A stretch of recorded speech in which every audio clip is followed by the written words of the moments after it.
Hello, professionals. This is Dr. Saad, and as I am recording series of lectures for the pharmacists who are going to appear for international equivalency exams, and it is a request from our new viewers to go and watch our previous video for getting the strategy of preparations.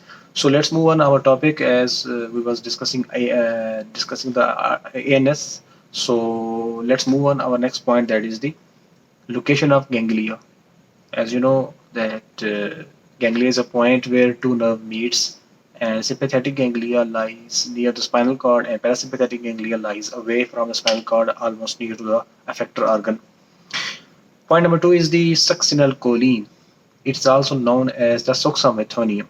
It is a depolarizing agent and neuromuscular blocking agent. It's also known as nicotinic blocker. It is a short acting and it is specifically blocked near skeletal muscle end plate. It is used specifically for the along with the anesthesia, and one of its implication is in the endotracheal intubulation. And so our point number third is the relevant to the phospholine. Phospholine. It is also known as androphonium. It is a very important point to keep in your mind that phospholine should be used with caution when a person is already using or person is already being given this succinylcholine or suxamethonium. I would like to add one thing more, that this ecothiopate or phospholine, these are cholinergic agonists like pilocarpine and like carbachol.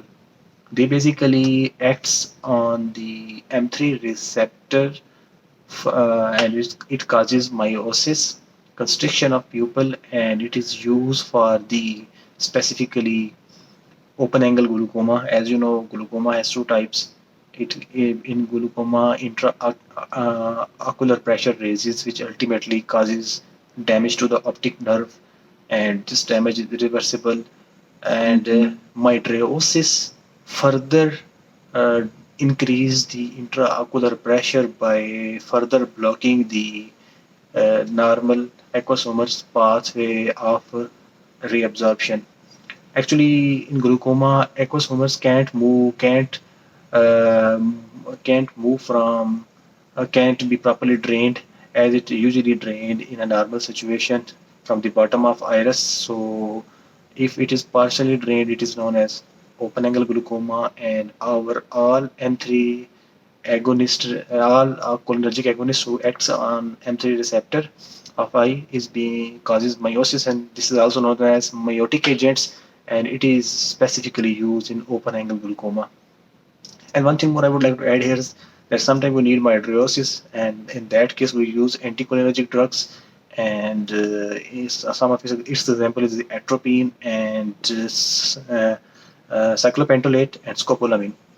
Okay, this was our third point. Let's jump toward the next fourth point. That is the when a person is being given with a IV slow IV infusion of adrenaline.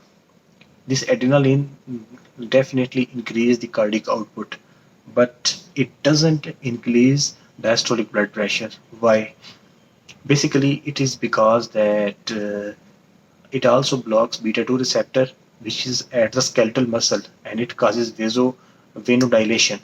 So, because of it, diastolic blood pressure doesn't increase, but cardiac output increases because of the slow infusion of IV adrenaline. Point number five is that Synacort.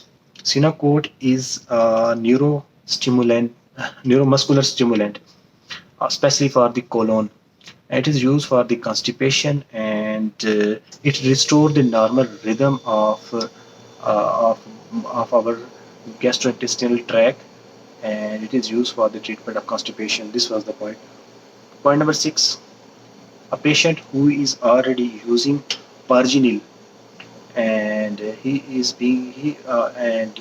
suffering from cold, or we have to prescribe him a cold remedy.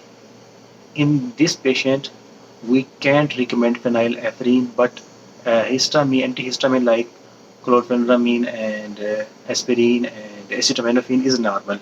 But Gillian user can't be given phenylephrine. Why?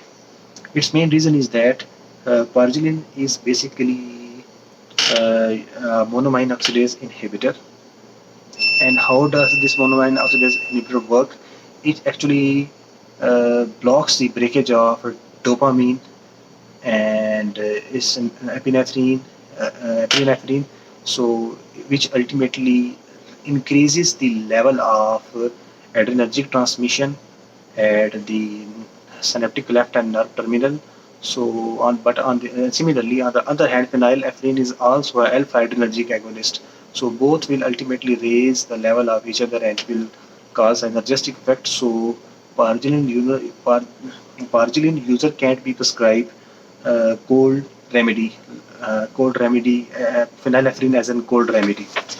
So point number 7 is that uh, ECT is an electroconvulsion therapy. This is a psychiatric therapy. It is in this small electrical currents is being passed through the brain, and it is a treatment. It is done under the general anesthesia, and succinylcholine as a neuromuscular depolarizing agent it may be used in during this procedure. Next is the parlidoxin. Parlidoxin reverses the organophosphorus poisoning. In organophosphorus poisoning, level of acetylcholine increases because it blocks the acetylcholinesterase. So excessive cholinergic transmission appears in a person who is suffering from this poisoning. So parlidoxin is actually designed to reverse this its effect. Point number 9, that is the pheochromocytoma. Pheochromocytoma, as we discussed in previous video, that this is a tumor in the adrenal gland. It causes the release of excessive catecholamine. So it is being treated with a mixture of alpha and beta blocker. Point number 10, that is the phena. Uh, Phenylephrine has no diuretic effect, that is obvious and understandable. Next is the point number 11 is this few. This is our last point because our video is going, time is going too much. So we will record next point in the next video. Phentolamine. Phentolamine is it's an alpha 1 alpha 2 long acting adrenergic antagonist. So phentolamine is used for the diagnosis of pheochromocytoma. Why? Because people, it's anything which acts against any drug which acts as an antagonist, adrenergic antagonist. It will definitely put our body in a normal state whenever a person is suffering from pheochromocytoma. So it is one of the drugs which is used for the diagnosis of pheochromocytoma. Its name is phentolamine. Thank you so much, and I will share some other points in the next video. Kindly subscribe my channel if you feel that our effort is going to